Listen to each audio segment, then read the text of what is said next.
Hi, Nikki Duffy here, choosingfortoday.com. And are you buying into other people's feelings? We're such psychic beings that we can pick up on what's going on for other people around us. You know, if you ever walked into a room and noticed the energy of people, like if someone's really angry, you can sort of like, oh, sense it before before you've even spoken to them. Or better way of describing it, you know, when somebody else walks into a room, they sometimes they come with a real intensity of energy. Like some people say, for instance, walking into a party, you're in the party and it's a bit quiet and a bit dead and everyone's a bit nervous and doesn't really know what to say, and then somebody walks in and they've got like a vibrant energy about them, they've got a sort of a colourful way about them, and like woohoo, and you know the party started. And you know, we so just like everybody brings a certain energy with them, so, and often the most intense energies are like great joy and vivaciousness, and also great anger. That's a very intense energy, and depression, and those, you know, those can be really intense energies. And as psychic beings, we can pick up on these thoughts, feelings and emotions from other people, and because we're feeling them, we assume they're ours, we buy them as ours, and that's not always a lot of fun to do. So, you know, today's Black Friday, and you know, there's been a whole build up of you know, people buying things, and you know, and the anticipation of fabulous deals, and the media is looking to whip us up into a buying frenzy, and you know, if people around you are in that buying frenzy, you might find yourself like sort of like subconsciously like, oh my God, I've got to buy something, I've got to buy something, I've got to buy it. And not really understanding, you know, not really even wanting to buy an item, or, you know, finding yourself buying something and thinking, what on earth did I buy that for? I don't even like that thing or whatever. And so one tool that you can use when you manage to notice that, hang on, this is weird, is this even mine? So that's a great question to ask. Is this even mine? Is it mine, or is it somebody else's? And if it's somebody else's, you don't, the great thing is you don't need to know whose it is, you don't need to understand what the hell it's all about. You can just let it go. And if you choose, you can say, return to sender with consciousness attached. And I like to say that 3 times because there's magic in the number 3. So you notice an intensity.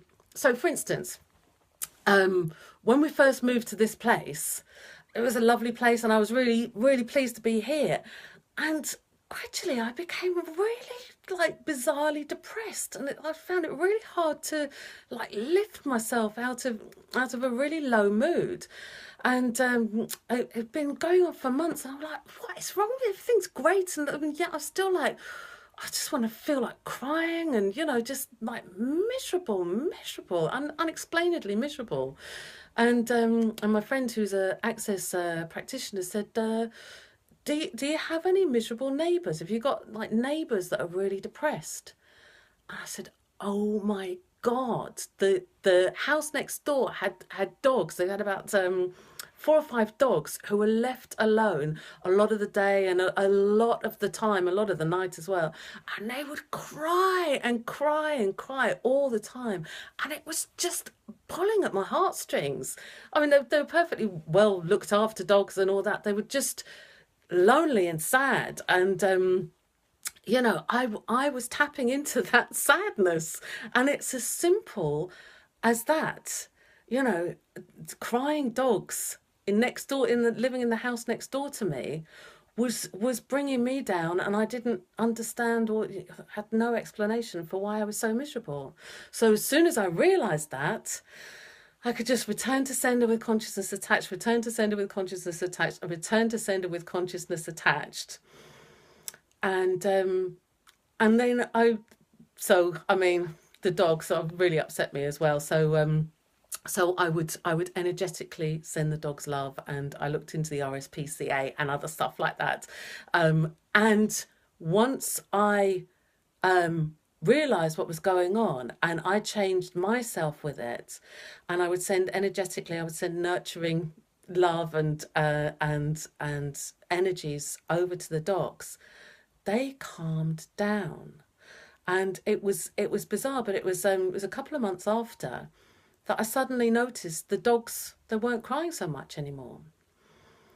So it's amazing how much you making small, what can seem like tiny, minuscule changes in your life, like asking a simple question and being willing to keep asking that question, how much that can change, not just for you, and the ripple effects that can have on those around you.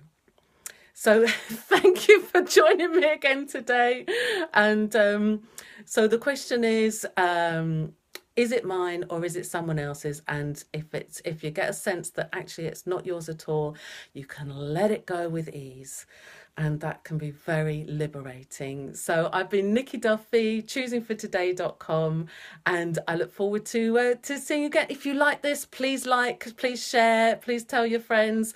And there's still a couple of spaces in my for a free what's it called, chat with me. Yes, a free 30-minute consultation for there's just a few spaces left now. So if you would like to talk deeper about things that could help you in any area of your life, then please contact me, and I'll let you know if there's any spaces left. Talk to you soon.